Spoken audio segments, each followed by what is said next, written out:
Deuxième dossier de cette première conférence de néphrologie des confrafels.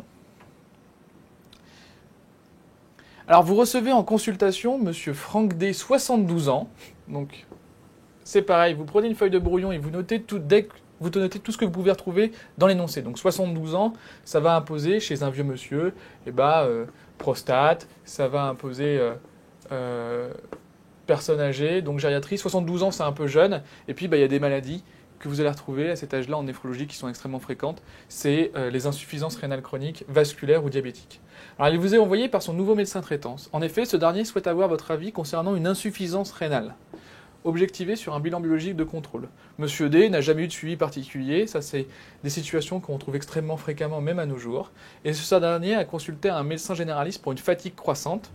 Donc altération de l'état général, ça c'est un item, ainsi que d'une dyspnée, c'est un item, pour des efforts de moins en moins importants.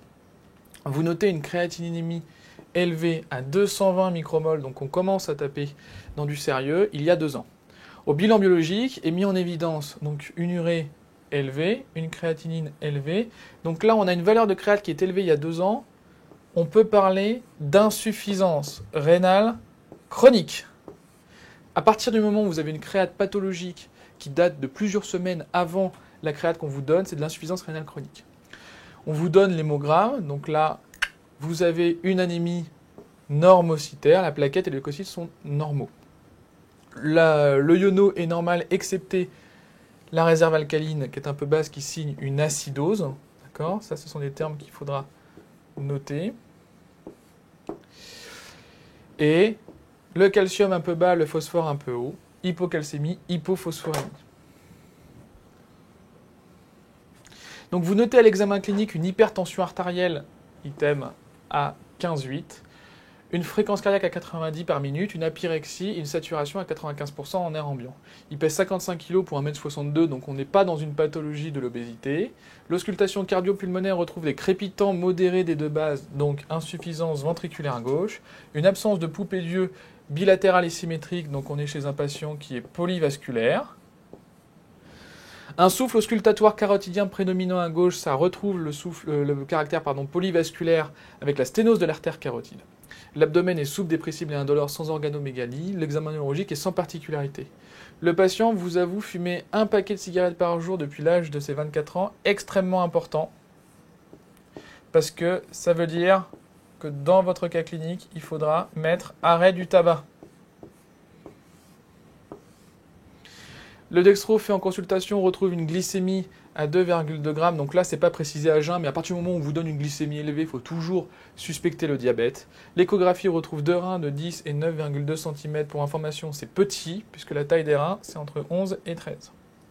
Avec 10 différenciations corticomédulaires, sans dilatation des cavités pyélocalicielles, extrêmement important, c'est la raison pour laquelle on fait une échographie en bilan d'insuffisance rénale.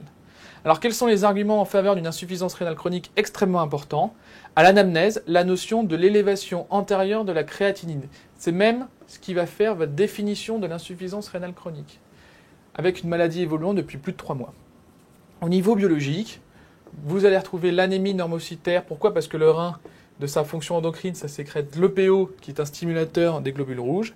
La diminution des réserves alcalines, parce que vous allez avoir une diminution du taux de bicarbonate, qui ne sont pas réabsorbés, et le tableau d'hyperparathyroïdie secondaire, hyperparathyroïdie en fait, par le déficit de la 25-OH vitamine D3, qui je vous rappelle est la deuxième fonction endocrine du rein.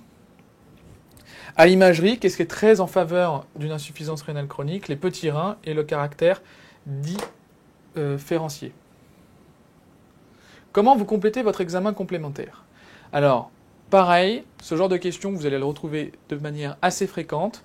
Donc, un examen complémentaire, c'est un bilan étiologique et c'est un bilan des complications. Donc, quand vous avez une insuffisance rénale de manière un peu systématique, demandez une BU, demandez un ionogramme urinaire, demandez une microalbuminurie ou une protéinurie des 24 heures si la BU était positive. Je vous rappelle que la microalbuminurie peut donner des BU négatives, tandis que par contre, lorsque vous avez une protéinurie, c'est-à-dire plus de 300 mg par litre de protéinurie, la BU sera positive. Électrophorèse des protéines séries pour éliminer l'ensemble des maladies inflammatoires systémiques. La PBR est à discuter, mais la taille des reins ici est limite et rentrera principalement dans les contre-indications de la PBR. Et le bilan des complications. Hyperparathyroïdie, doser la parathormone, doser la 25-OH vitamine D3 pour mettre en évidence le caractère élevé de la parathormone, le caractère bas de la 25-OH vitamine D3. Les gaz du sang artériel parce que la réserve alcaline était un peu basse et vous allez mettre en évidence le caractère acide du pH. Et puis pour le diabète, vous faites un peu le point. Une hémoglobine glyquée principalement pour voir quel est le reflet de la glycémie sur les 3 derniers mois. Albumine, préalbumine, qui doit être un marqueur de nutrition et qui va être un marqueur de rein. Et puis vous faites le bilan des comorbidités. Ici, on a un patient qui est à un risque cardiovasculaire élevé. Faites le bilan lipidique, refaites le diabète qui était déjà à côté de la précédente question. Vous avez un patient qui est probablement diabétique, un fond d'œil, d'autant plus qu'il est hypertendu, ne sera pas inutile. Et puis au niveau cardiovasculaire, échographie Doppler des membres inférieurs des troncs supraortiques, ECG, ETTRP, donc pour évaluer le cœur et les vaisseaux, et un bilan préthérapeutique, parce que c'est un patient qui a 345 micromoles, sera probablement un beau candidat à la dialyse. N'oubliez jamais de préparer les gens à la dialyse quand vous l'évoquez. Donc vous confirmez le caractère d'une insuffisance rénale chronique mixte qui va être secondaire au diabète et à l'hypertension artérielle, qui est l'une des étiologies les plus fréquentes dans les insuffisances rénales chroniques dans nos pays.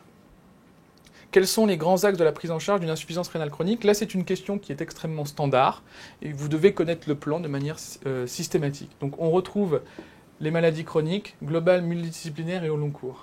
Le traitement étiologique, d'accord? Là, on vous dit que c'est le diabète qui va être responsable de l'insuffisance rénale chronique associée à l'HTA. Donc, vous devez prendre en charge ces deux particularités. Donc, le diabète, c'est quoi? C'est éducation, règles hygiéno-diététiques et traitement antidiabétique. Et l'HTA, c'est un peu le même principe, traitement anti-HTA, règles hygiéno-diététiques. Un point qui est extrêmement important en néphrologie, c'est la néphroprotection. De toute façon, je vous le rappelle, mettez-le de manière systématique quand vous allez avoir un cas d'insuffisance rénale chronique ou de néphropathie glomérulaire. Et la néphroprotection, ça consiste en quoi? Ça consiste toujours en un contrôle de la pression artérielle et de la protéinurie par des bloqueurs du système rénine-angiotensine-aldostérone, donc c'est ou des IEC, mais si on est dans un diabète de type 2, donc les recommandations sont plutôt en faveur des ARA2. La restriction protidique est modérée de 0,8 à 1 kg jour. Pourquoi? Parce qu'il ne faut pas dénutrir vos malades qui sont des sujets qui peuvent être très dénutris.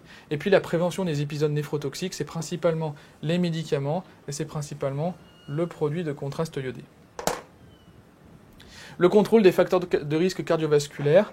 Alors ça, c'était limite un PMZ. Il faut que ce mot puisse paraître dans votre corrigé, avec les règles hygiéno-diététiques et le traitement, l'anti-HTA, l'antidiabétique, l'hypolipémiant. Et puis, rapidement, vous faites le traitement des complications, d'accord? Donc on les verra par la suite, mais ici on les a vus, c'est l'anémie, c'est l'hyperparathyroïdie secondaire, d'accord? Donc ça, il faut en parler un moment. Traitement des comorbidités, le traitement de suppléance, ce sera principalement la dialyse. L'éducation du malade, d'accord? Maladie chronique impose une éducation du malade, la prise en charge sociale, la prise en charge financière et la surveillance. Quels sont les objectifs à définir pour une prise en charge optimale de la tension artérielle, de la protéinurie, du LDL, de l'hémoglobine glyquée, de l'hémoglobine et du taux de bicarbonate? Alors ça, ce sont des questions de cours et ce sont des recommandations dans la prise en charge de l'insuffisance rénale chronique. Donc il faut connaître ces valeurs-là. Ici, pourquoi c'est du 125-75? Parce que vous avez un patient qui est insuffisant rénal chronique plus diabétique. D'accord? Sinon, le chiffre sans le diabète et uniquement d'insuffisance rénale chronique, ce serait 13,8. La protéinurie inférieure à 0,5 g par 24 heures, le LDL cholestérol inférieur à 1 g parce que c'est un patient qui a très haut risque cardiovasculaire, l'hémoglobine glyquée inférieure à 7% parce que c'est un diabète de type 2, l'hémoglobine supérieure à 11 g et les bicarbonates supérieurs à 22 mmol par litre. Quelles sont les complications de l'insuffisance rénale chronique et comment les prenez-vous en charge? Donc c'est des questions principalement de cours. Les complications de l'insuffisance rénale chronique, donc, alors, là il faut citer votre cours, c'est un peu rébarbatif et les complications sont très nombreuses, mais il faut les citer. La première, c'est l'hypertension artérielle avec les règles hygiéno-diététiques que vous prenez en charge et le traitement antihypertenseur. Les deuxièmes sont les lésions artérielles accélérées, l'artérosclérose avec le contrôle des facteurs de risque et les protecteurs vasculaires type anti-agrégant plaquettaire, donc c'est l'aspirine. La troisième grande complication, donc c'est l'hyperparathyroïdie secondaire. La quatrième, c'est l'acidose métabolique. L'hyperparathyroïdie secondaire, ce sont des apports calciques qui doivent être supérieurs à 1 g par 24 heures et des complexants du phosphore, donc type carbonate du calcium, que vous allez retrouver le plus souvent sous le terme de calcidia, D'accord. Les complexants non calciques, c'est tout ce qui va être rénagel. Et puis l'apport de 25 OH vitamine D3 si vous avez une absence d'hyperphosphorémie. L'acétose métabolique par rapport de bicarbonate, donc c'est la classique eau de Vichy qu'on fait boire aux insuffisants rénaux chroniques. L'hyperuricémie, d'accord, donc là on arrive à la 5e. Donc ça, classiquement, absorption thérapeutique, sauf si votre patient il fait des crises de gouttes. La dénutrition protéino-énergétique, donc prise en charge diététique. L'anémie, d'accord. Prévention et correction d'une carence martiale et surtout l'érythropoïétine, extrêmement important. Les troubles hydroélectrolytiques. Limitation des apports potassiques. Les autres complications sont des complications qui sont un peu plus anecdotiques, qui ne nécessitent pas vraiment une prise en charge spécifique. Complications neurologiques avec les polyneurites urémiques et les crampes, l'immunodépression, la thrombopathie. Vous discutez à votre patient de la nécessité d'un traitement de suppléance de l'insuffisance rénale chronique. Quels sont les différents traitements de suppléance que vous connaissez? C'est du court, extrêmement simple, hémodialyse, dialyse péritonéale ou transplantation rénale. Vous optez pour l'hémodialyse. Quelle est la préparation nécessaire à sa mise en place? Une question classique de néphrologie qu'il faut absolument connaître.